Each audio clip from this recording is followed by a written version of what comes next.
ఎటువంటి ఆపరేషన్ లేకుండా లేటెస్ట్ టెక్నాలజీతో చిన్న ఇంజెక్షన్ తో నన్ను పూర్తి ఆరోగ్యవంతురాలను చేశారు. Elite spine and pain management centre కి వెళ్తే మీ నొప్పులకు స్వస్తి.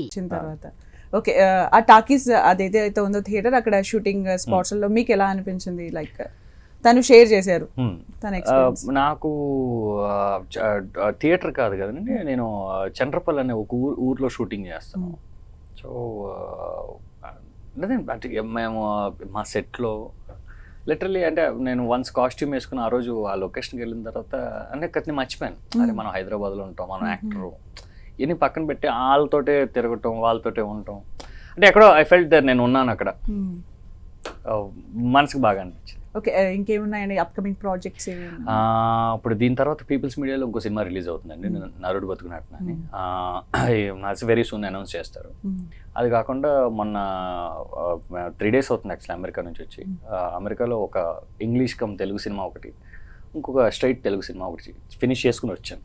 ఓకే, మీవి అప్కమింగ్ ప్రాజెక్ట్స్ అండి? అది స్టోరీ అయిపోయిందండి, నెక్స్ట్ నరేషన్స్ ప్లాన్ చేస్తాను. బేసికల్గా ఈ సినిమాలో ఏదైతే సస్పెన్స్ పాయింట్ ఏదైతే ఉందో అది రివీల్ చేయొద్దు కాబట్టి చేయలేదు. అది కొంచెం సరే, ఆడియన్స్ ఎవరు చూడని వాళ్ళు ఎవరైతే ఉన్నారో చూసిన వాళ్ళకైతే అర్థమైపోయింది. మీరు ఏం చెప్తారు, ఎందుకు చూడాలి? ఇంట్రెస్ట్ క్రియేట్ చేయండి. ఎందుకు చూడాలని అంటే ఖచ్చితంగా ఒక విలేజ్లో జరిగే ఒక డ్రామా కోసం అండి. అంటే ఒక టాకీస్ చుట్టూ జరిగే కథ, అక్కడ జరిగే ఫన్నీ ఇన్సిడెంట్స్, దాంతో పాటు ఒక మెసేజ్ ఉంది సినిమాలో. అందరూ థ్రిల్ అంటారు.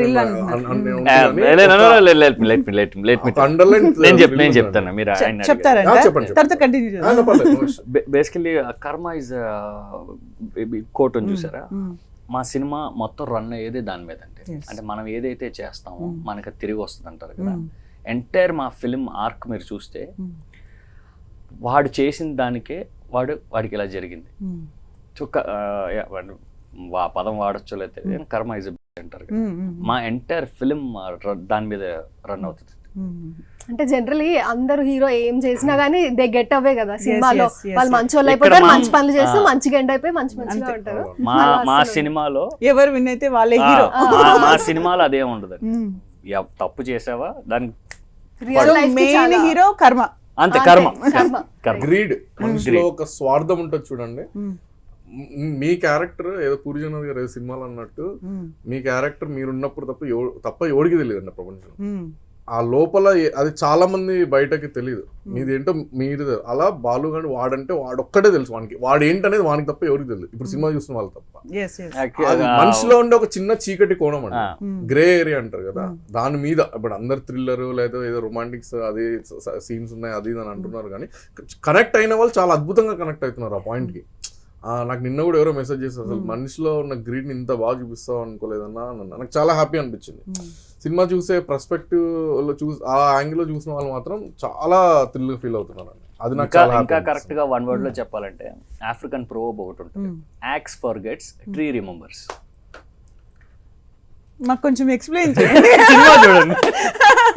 సినిమా చూడాలి. లేదు, మీరు చెప్పిన లైన్ ఎక్స్ప్లెయిన్ చేయండి. సినిమా వద్దు. గొడ్డలు మర్చిపోతుంది, చెట్టు గుర్తు పెట్టుకుంటుంది. ఓకే, అంటే నరికిన అది మర్చిపోతుంది కానీ చెట్టు గుర్తు పెట్టుకుంటుంది. సినిమా అయితే చూసాను నేను చూసాను, బట్ ఆ థ్రిల్ ఉండాలి కదా.